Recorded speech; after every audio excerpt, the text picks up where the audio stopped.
Alright, welcome back to a new episode of Lies of P. So, what I thought would be kind of a neat idea maybe to go try out for a first time is just talking about my overall experience with these final two bosses and kind of with the rest of the game. I might just kind of walk you guys through basically what I was doing in this last area, and then when I get to the bosses, I didn't spend too much time on them actually. I first tried Simon Manus, so that'll be pretty short, and then we're gonna keep moving on to just what I thought of the ending cutscenes. They alluded to a really cool, I don't know if it'll be a DLC or a sequel going forward, but I am super excited for all of this. So we just finished off with Laxasia and we walked into this front door area, and then we open up the doors to Sophia and she looks absolutely brutal. I am not surprised that she wants us to give her peace.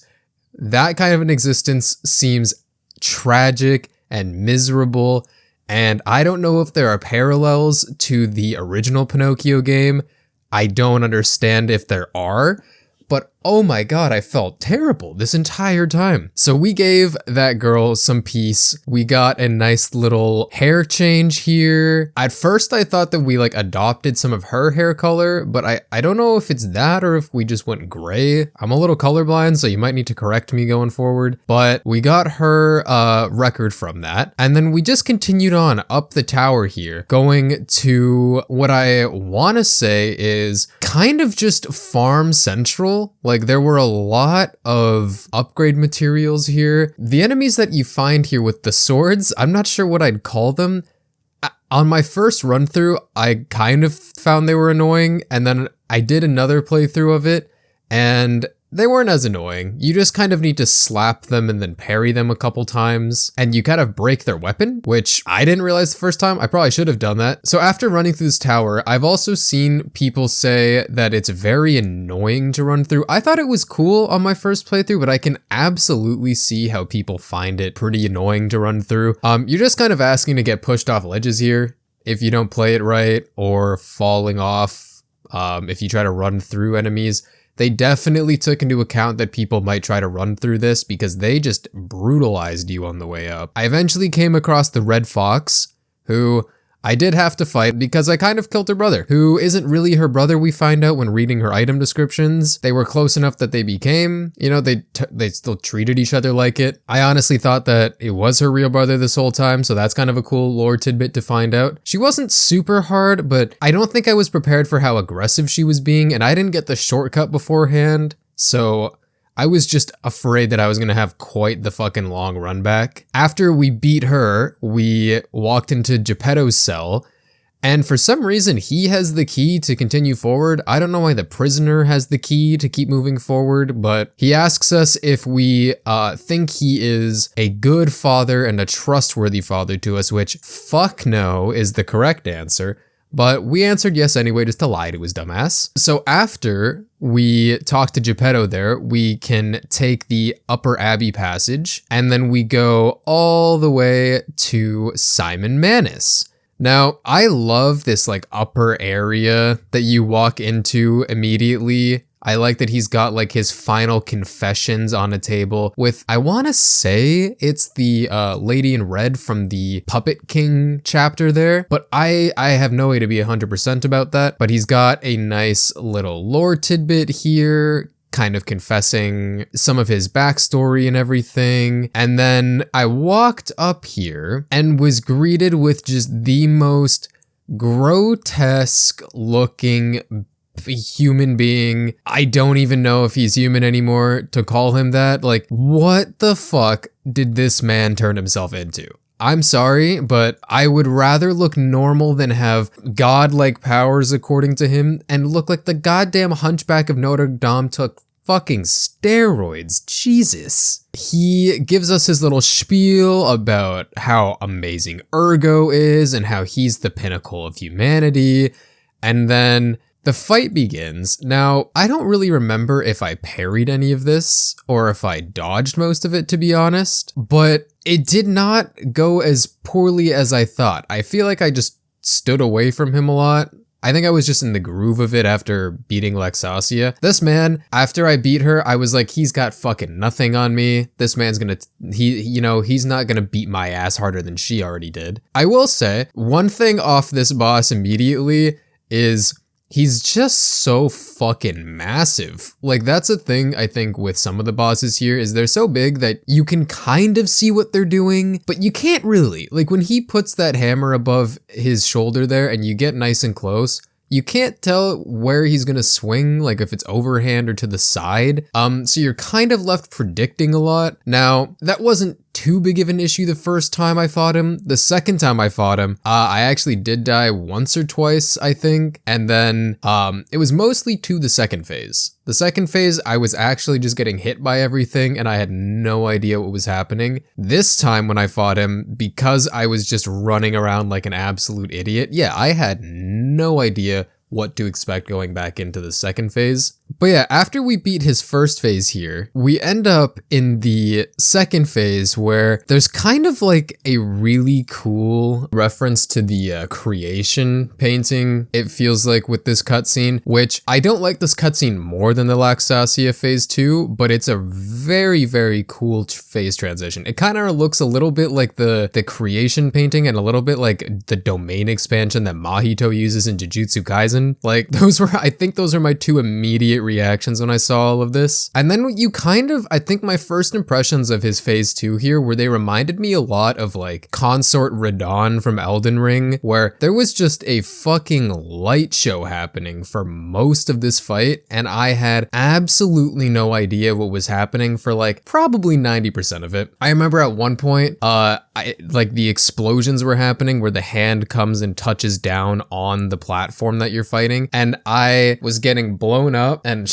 like light in the face, and I had no idea what was happening on my screen, but I was spamming dodge and hit and everything. I don't know how I managed to avoid most of this shit on my first time. I legitimately, I think I just got so lucky while I was running through this fight. I was spamming like my throwables and everything, hoping to God that they would do something. Because thank God throwables are actually like viable in this game. It felt really good to just throw, weird in a Pinocchio world, but I was throwing fucking cluster grenades at bosses sometimes. Like, I don't know, never thought I'd find grenades in Pinocchio, but it works for me. I was actually really surprised also when I found out that those light beams that he shoots at you cause disruption. I'm not sure if I got hit by any of it here. I'm watching it back pretty newly as well right now. I don't remember there being a lot of disruption, but I got super lucky that I didn't have to really deal with any of it. I feel like disruption annoyed me and a lot of people probably on our way to this fight in the first place. And I also think that using the Aegis or the Aegis, the shield prosthetic that you get, kind of saved my life quite a few times throughout this fight. That certainly cannot be denied. I will say, I think it's kind of annoying sometimes that you have a lot of projectiles spammed at you or area of effect things that are thrown at you where you're kind of forced to run away or you'll take some damage. And in the process of running away from said thing,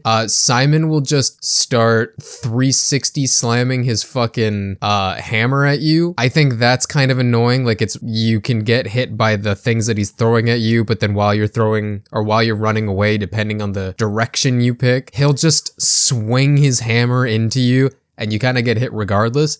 It's really annoying if you're not parrying that. And that was kind of an issue I ran into. But after throwing a few more projectiles and using some Fable Arts on him, we finally got his second health bar down. We broke out of the little domain expansion that he's got going on around us. And then he confesses to us after I pick, the dialogue option that I picked was that I gave her peace. But that isn't a lie, so I probably should have said the other one. I did not end up getting the true ending for this story. I did another playthrough and got the true ending on it, so I do at least have the golden lie weapon on that account. I just don't have it on this specific playthrough. But yeah, I chose the I gave her peace option, and it turns out that she, he says that from reading, because his ability is he can read people's memories, or read people's minds or something, so that he knew kind of that's what she wanted, and he says, I couldn't have her in the end, so I tried this power to hold her. I don't really know what his relation to her is, like if he loved her, or if, you know, I don't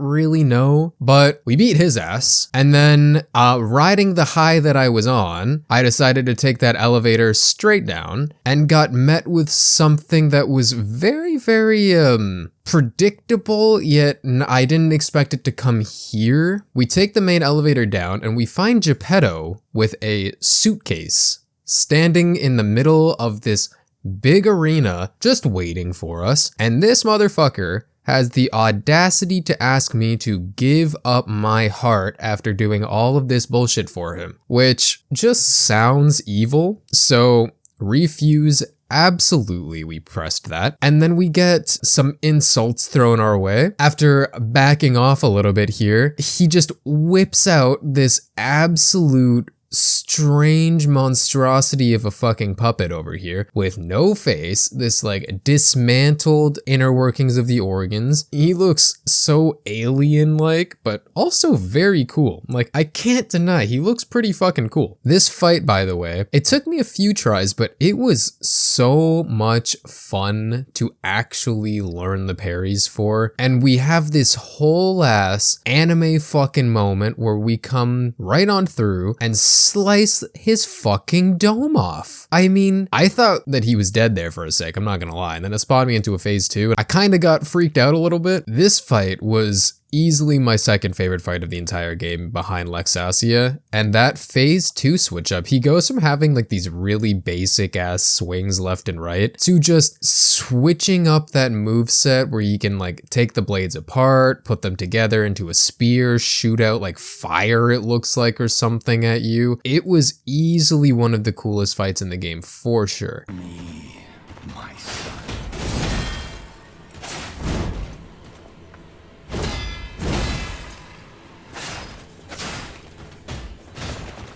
I never brought you to the Grand Custom like the other puppets because of Carlo's memories within you.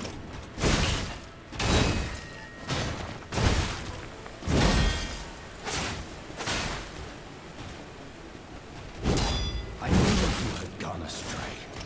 You troublesome little puppet.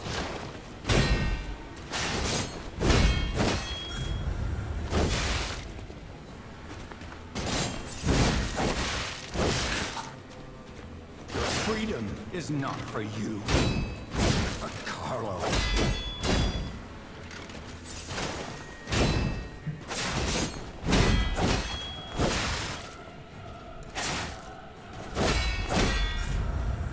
No father wants to run to the lash, but there's no other way.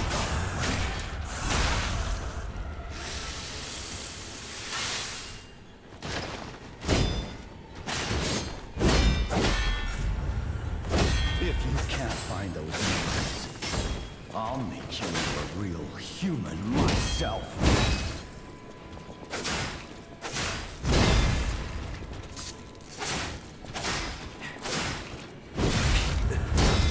After I lost you, my life. How dare you? You're just a puppet, nothing more.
And when we finally beat that fight, we have this whole moment where Geppetto takes the blade for us and we just punch his fucking heart out and crush that shit. That was so cool when I was fucking watching it back. So after defeating him, we hold Geppetto in our arms, and it was a really nice detail actually. We start to cry. And I don't know if I've seen some things online saying that it's like the whole springs in your heart have been moving. It's not really like us that's crying, more so that it's Carlo's heart that's crying, or through the decisions that we've been making, because this is technically the true ending or whatever. This is us becoming more like Carlo, and so therefore we are crying. I've seen a couple different theories behind it. I'm not sure which one I'd believe more. I just kind of like the idea that this is showing that we are at the full extent of becoming human now. Like, we have been this entire story, but this is that one cherry on top moment that really defines us from a different puppet. He finally acknowledges us as son. And I don't know if he's also talking to us or if he's talking more so to Carlo, like for himself. I don't know exactly which one I would believe, but it leaves us off with this really beautiful shot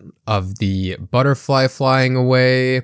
And then we get to this next scene where there is a puppet of Sophia. And I don't know if this is something that has just always been around. Like, did Simon have the puppet laying off to the side of her? Did she have the puppet ready for her? Did we make the puppet? I'm not exactly sure what to take away from this. But then I thought we died for a second here after we put her ergo back into her. But I think we just passed out because we're finally becoming human, that we're exhausted after this kind of journey we've had. I imagine the puppet aspect of us would not feel this the same way, and now that we are fully human, we have hit that point. And she finishes it off as it fades away with, "It's so good to see you," which is similar in contrast to the line that she says when we first meet her in the hotel, which is, "I'm so glad to see you," or I think she also says it's, "I'm so good to see you." And then we get that nice little notification there in the bottom right, Rise of P. We got our P organ up, boys. Finally, we're human. We can use that P organ. We finish off after this with the ending sequence of Giangio on the train, and his name is apparently Paracelsus. I think that's how you say it, Paracelsus. I don't know if it's from the original story or if he just was an actual person that existed in history, but he is like a actual figure, so I've heard. And then he mentions Dorothy, which alludes to some really cool possible DLC content and or the sequel. I would love a new like fairy tale Souls-like game, because they knocked it out of the park with this one. But that book on the table there, I've actually seen some people analyze that online, is the first original copy of The Wizard of Oz there, with the lion on the front and everything. And we get this nice little shot after he says that of a girl in the red shoes walking on the rooftop, and then she clicks her heels 3 times, which is also part of the story. To click your 3 times to go back home, I believe is the line. And then it just ends. And that was a really cool way to allude to some extra content coming in the future. I think that's a good way to do that. So yeah, I went back into the hotel and I listened to some of the records, and I checked in some extra dialogue with all the other NPCs and everything. And we find the note on the table here from Sophia. She says, "Thank you for giving me a new life. The fact that an ergo puppet can have a second life and become another kind of human requires more time for people to find out about it. Until then, I won't return to the hotel, but I'll stay at this place instead. The Krat disaster has stopped. Still, there is an aftermath of the petrification disease and the puppets. Please heal the wounds for the people. You're the reason we have our freedom. Thank you so much. I'm grateful you freed me from my puppet strings." Now, what an awesome end to this story. Hugo is now our new Alidoro. He's just adopting his suit, I guess, and he's gonna be the new Hound of Krat. So that'll be interesting. I wonder if he'll just continue over, if he's gonna do anything extra for us in side quests going forward. I just want to take a few minutes to talk about my overall feelings about the game now that I've finished it on 2 separate characters. I feel like that's what I'd honestly expect if I was getting feedback from somebody on a game like this at the very least. I don't know if I can sing this game's praises enough. It was absolutely phenomenal to play the first time.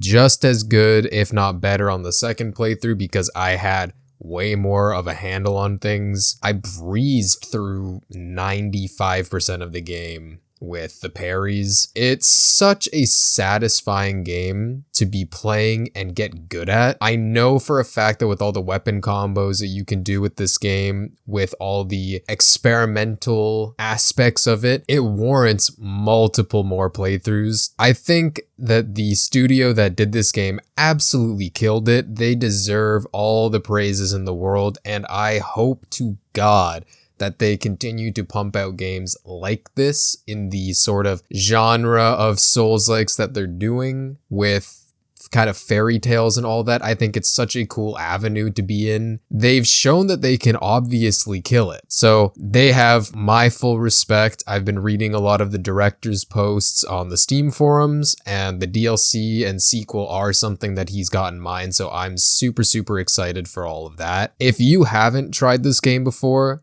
I absolutely recommend it if you're into Souls games. I wouldn't play it before you've played a Dark Souls game, because I'd probably say that some of these bosses can end up being a bit more challenging than those. And not even just the bosses, but some of the regular enemies as well can be a bit more challenging if you've never played a Souls game before. But if you have played a Souls game, I highly, highly recommend this game. I could not recommend it enough. I expect to go back and play a lot of these bosses over and over again with not only the 2 dragon swords, but with multiple other builds, and I plan to just get good at them. Just like I did with Sekiro, I love going back and replaying that game and just speed running it. I had so much fun putting this series together. Playing through it was, I mean, every time I finished playing so I could edit, I just wanted to play more. Like, the game was doing everything it needed to. This studio went above and beyond. They got probably the best Souls-like adaptation aside from Dark Souls out there, in my opinion. And I think in a lot of people's opinions, they've absolutely killed it that way. But yeah, I guess an overall review for the game, probably it's got to be like